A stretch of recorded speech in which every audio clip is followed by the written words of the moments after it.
गांव के किनारे एक छोटा सा घर था जहां सोनम अपने आई बाबा के साथ रहती थी।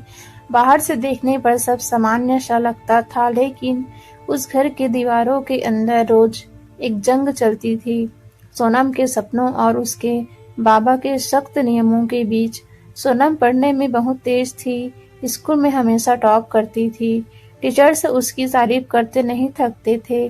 उसका सपना था एक दिन टीचर बने और अपने जैसे बच्चों को पढ़ाए जो अपने सपनों के लिए लड़ रही हैं। लेकिन उसके बाबा पुराने ख्यालों के थे। उनके लिए लड़की की दुनिया घर की 4 दीवारों तक ही सीमित थी। लड़कियां ज्यादा पढ़ लिख कर क्या करेंगी, आखिर में चूल्हा चौका ही संभालना है।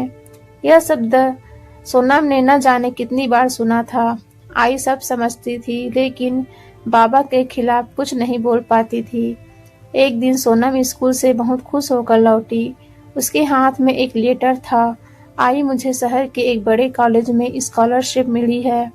उनकी आंखों में चमक थी, जैसे उसने आसमान छू लिया हो। आई की आंखें भी खुशी से भर आई। सच में मेरी बेटी बहुत आगे जाएगी। लेकिन जैसे ही यह बात पापा को पता चली, घर में तूफान आ गया।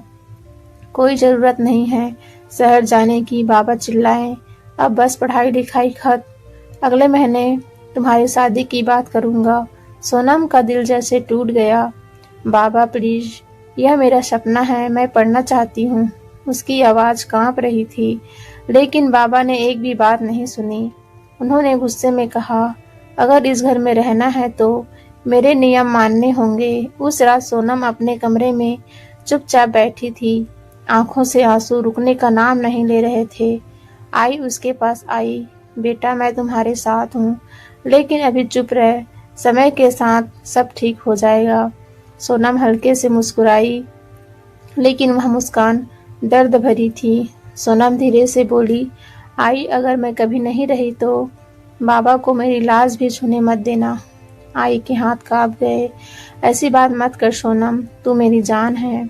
सोनम ने कुछ नहीं कहा, बस आई की गोदी में सिर रखकर रोती रही।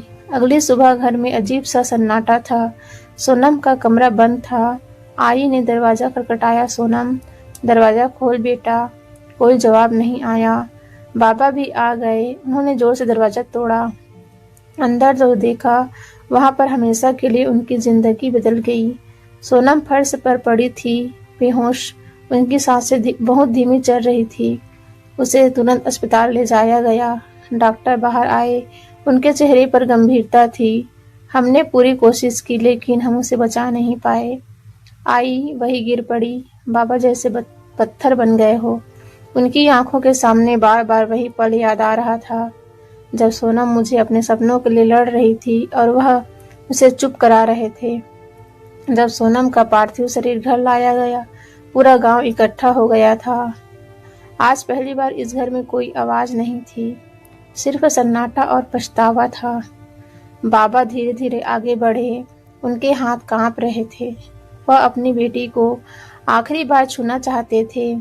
तभी आई ने उनका हाथ पकड़ लिया, आंखों में आंसू और दिल में दर्द लेकर बोली, मत छूइए, यह उसकी आखिरी इच्छा थी। बाबा वहीं रुक गए, जैसे किसी ने उसकी दुनिया रोक दी हो। उनके हाथ हवा में ही ठहर गए और आंखों से आंसू बहने लगे। उस दिन के बाद वह आदमी बदल गया, जिसे अपनी बेटी की सपनों की कोई कीमत नहीं थी। अब वही हर लड़की की पढ़ाई के लिए गांव में आवाज उठाने लगे।